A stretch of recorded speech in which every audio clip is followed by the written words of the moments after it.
महत्वपूर्ण विषय पर मुझे प्रश्न अनुपूरक पूछने का मौका दिया है।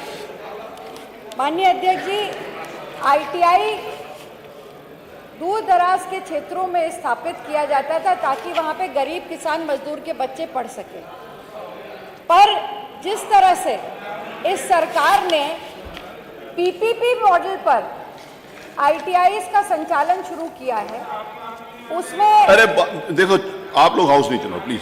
ए राजेश, मैं आपको ना बाहर निकाल दूंगा। आप हर बार आपको टोकना पड़ता है नाम लेके, अब हर बार आपको टोकना पड़ता है। This is not good. आप बोलिए मोना जी। माननीय अध्यक्ष जी, जो पीपीपी मॉडल पर सरकार ने आईटीआईज़ बनाने का काम किया है, इससे सबसे बड़ा जो नुकसान हो रहा है उन ग्रामीण क्षेत्रों में उन बच्चों का हो रहा है जो गरीब किसान के बच्चे थे, जिनके आर्थिक रूप से कमज़ोर थे, जो बाहर पढ़ने नहीं जा सकते थे, वो इन आईटीआईज़ में पढ़ते थे। पीपीपी मॉडल पर होने लगभग 2017 से लेकर के अभी तक सरकार ने लगभग 34 आईटीआईज़ बनाए, जिनको इन्होंने पीपीपी मॉडल पर रख दिया। आज की तारीख में 32 भवन बन करके तैयार हो गए और 24 संस्थान पीपीपी मॉडल पर संचालित हो रहे हैं। मेरा प्रश्न सीधा सा है माननीय मंत्री जी से कि जो पीपीपी मॉडल पर ये आईटीआईज़ बने, इसमें जो संचालित नहीं हो रहे हैं, लगभग 8 से 10 करोड़ की लागत से सरकार का धन खर्च हुआ उन आईटीआईज़ को बनाने में। बिल्डिंग बन करके तैयार हो गई। मेरी विधानसभा क्षेत्र में 2017 में वो बिल्डिंग बन गई थी, आज तक संचालित नहीं हो पाई। काउंसलिंग हुई, जो बच्चों ने, जो आसपास के बच्चे थे ग्रामीण अंचलों के, उन्होंने काउंसलिंग में उसको ऑप्ट किया, पर उनकी पढ़ाई जो हो रही है वो 40 किलोमीटर दूर डिस्ट्रिक्ट हेडक्वार्टर पे जो सरकारी आईटीआई वहाँ पे हो रही है। और दूसरी बात, जो पीपीपी मॉडल पे आईटीआईज़ हैं भी, वो जो फीस ले रहे हैं वो 15,000 17,000 फीस ले, जबकि सरकारी आईटीआई में 7 से 1,000 रुपये तक की फीस होती है। तो ये आर्थिक बोझ जो पड़ रहा है इन बच्चों के ऊपर, वो कौन पूरा करेगा? मेरा सीधा सा प्रश्न ये है माननीय मंत्री जी से कि ये एक बड़ा विषय है, ये बच्चों के भविष्य से जुड़ा हुआ विषय है। कोई भी प्रदेश, राज्य की, किसी भी प्रदेश के युवाओं की पहचान उसके कौशल से होती है। अगर इन बच्चों को, पहला सवाल मेरा ये है कि जो पीपीपी मॉडल पर सरकार ने आईटीआईज़ करे हैं, क्या इस पर पुनर्विचार करेगी और उनको सरकार द्वारा संचालित कराएगी? यदि नहीं, तो क्या जो फीस ज़्यादा ली जा रही है पीपीपी मॉडल पर, क्या उस पर कोई अनुबंध सरकार लगाएगी कि ये फीस कम ली जाए?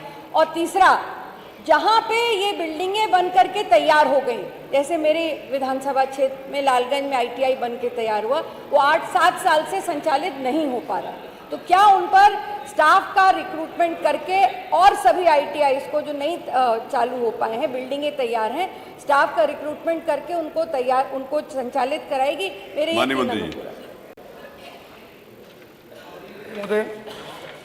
माननीय सदस्य के द्वारा जो प्रश्न इसमें रखा गया है, उसमें 24 आईटीआई, उनमें से 20 संस्थानों को हमने पीपीपी मॉडल पे शुरू किया और बहुत अच्छी तरीके से अपना काम कर रही हैं, चल रही हैं। 4 संस्थाओं के संचालन के लिए अन्य जो कमेटियां हैं, जो इनको देने का काम हुआ है, उनका भी चयन हुआ। उसके बावजूद भी कुछ पीपीपी मॉडल पर जो आईटीआई हमारी नहीं जा पाई। सरकार का प्रयास था कि प्राइवेट सेक्टर में भी कुछ लोग अच्छी आईटीआई चला सकते हैं, इसलिए एक सार्थक प्रयास करने का उसमें कोशिश हुई और उसमें रिजल्ट अच्छा भी आया। लेकिन उसके बावजूद भी अभी जो आईटीआई हमारी शेष है, जिसमें हमारी सामान्य विधायक के क्षेत्र की आईटीआई भी है, उसके लिए हमने वैकेंसियाँ क्रिएट कर दी हैं, उनका प्रस्ताव चला गया है और जल्दी उस पर कार्रवाई होकर के जल्दी वो आईटीआई काम करना शुरू कर देंगी। उनके अंदर सरकारी सिस्टम से उन आईटीआई को लाने का हम प्रयास करेंगे। धन्यवाद। ज़्यादा पैसा फीस के नाम पे ले रही, क्या उन पर कुछ सरकार नियंत्रण करेगी? ये भी बता दें माननीय मंत्री जी। ये जो पीपी मॉडल पे उनको छूट दी गई, 30% एडमिशन सरकारी स्तर पर होंगे, जो सरकारी मॉडल है उसी रेट पर। और चूंकि प्राइवेट सेक्टर में गया है, तो प्राइवेट सेक्टर में अगर उसको वहाँ से पैसा नहीं मिलेगा तो उसकी आईटीआई का वो संचालन, इंफ्रास्ट्रक्चर, उनका वेतन वो नहीं मिल पाएगा। तो इसलिए उनको ये मॉडल दिया गया है। लेकिन भविष्य में कैबिनेट से इसकी स्वीकृति हो गई है कि भविष्य में जितनी ITI हम लोग संचालन करेंगे उनको सरकारी सिस्टम से ही करने का हम संचालन का करेंगे, PPP मॉडल पर नहीं देंगे। मत संख्या 16 श्री जयप्रकाश अंचल। मान्य जी, हम लोगों ने वॉकआउट किया था एक प्रश्न पर, और ये परंपरा रही है, जो प्रश्न खत्म हो जाता है तो लोग आ जाते हैं, और आप माननीय सारे प्रश्नों को जो हमारे सदस्यों का था उसको निलंबित करते हुए आगे। मैंने निलंबित नहीं किया, मैंने किसी प्रश्न को निलंबित नहीं किया माननीय नेता प्रतिपक्ष। मैंने जब आप लोगों ने वॉकआउट किया तो मैंने अगले प्रश्न को बुलाया, वो नहीं थे, फिर उसको बुलाया, फिर नहीं थे, फिर बुलाया, फिर नहीं थे, फिर बुलाया, फिर नहीं थे, जो थे उनको बुलवा लिया। नहीं, गलत बात। इशू यह है कि आप लोगों को देखिए,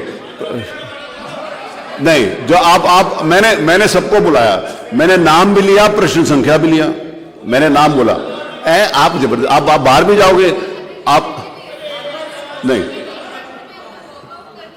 आप एक प्रश्न पे वॉकआउट करके वहां बैठ जाए, आप बोलो बाकी आगे क्वेश्चन नंबर ना लिया जाए, ऐसे थोड़ी होता है। जब 20वां हो जाए उसके बाद पूछना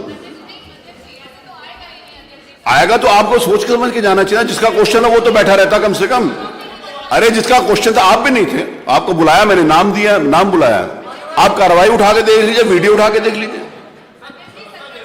अरे मेरी बात सुनिए, जब 20 खत्म हो जाएंगे ना तो फिर जो कोई खड़ा हो जाएगा तो मैं दे दूंगा। अब आगे चल चुके हैं। नहीं, वॉकआउट आप लोगों ने किया।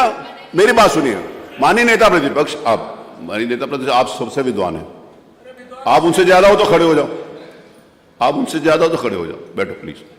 माननीय, मेरी बात तो सुन लीजिए, उनके दबाव में मत बोलिए नेता प्रतिपक्ष। मेरे को मालूम है कि आप कितने दबाव में हो, इसीलिए संग्राम यादव को आपके पीछे बिठाया गया।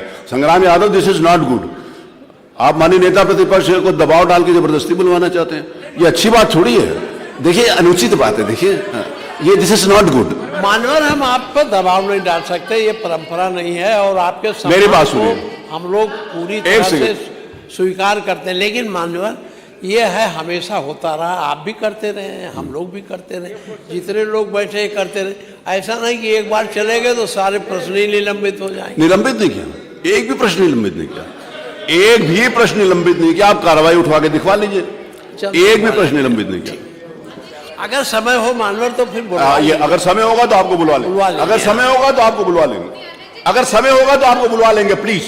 जब मैंने बोल दिया समय होगा तो आपको बुलवा लेंगे। चलिए अगला प्रश्न श्री जयप्रकाश अंचल।